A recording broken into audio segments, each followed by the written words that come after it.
श्री वल्लभाधीश की जय। स्वामिनी जी की मान लीला। एक दिन स्वामिनी जी वन में विहार कर रहे थे। स्वामिनी जी और ठाकुर जी और विहार करते करते बहुत दूर निकल गए। कृष्ण भगवान तो स्वामिनी जी की राह देखने लगे कि अब आएंगी स्वामिनी जी, और स्वामिनी जी के ध्यान में बैठ गए।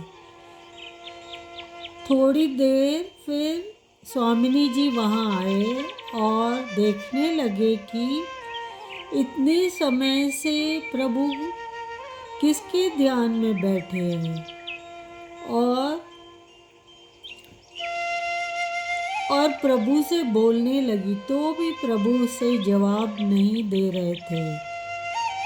तो स्वामिनी जी ने सोचा कि प्रभु जरूर उस रूप गुणवती राधा जी के ध्यान में बैठे हैं। मैं आई हूँ तो भी नजर नहीं देख रहे। और फिर कृष्ण ने कहा, मैं तो आपके ध्यान में ही बैठा हूँ। तो स्वामिनी जी मानते ही नहीं हैं। नहीं, आप तो झूठ बोल रहे हैं। और मान धर के बैठ गई, दूर जाके बैठ गई। कृष्ण भगवान कहे, सच में मैं आपके ही ध्यान में बैठा था, और कोई है मेरे आपके सिवा मेरा? और फिर उसे समझाने लगे, अभी इन दोनों के बीच में समन्वय कौन कराए? तब स्वामिनी जी सिवा कोई दूसरा था भी नहीं जो इनके बीच समन्वय कराए। तब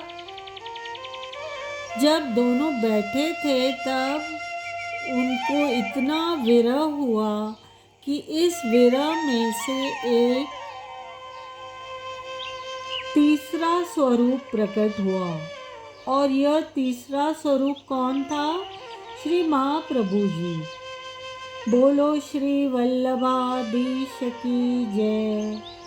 महाप्रभु जी ने देखा कि स्वामिनी जी के पास गए और कहा, आप नीरस के क्यों बैठे हुए हैं? तब स्वामिनी जी ने सब हकीकत कही। श्री महाप्रभु जी, हृदय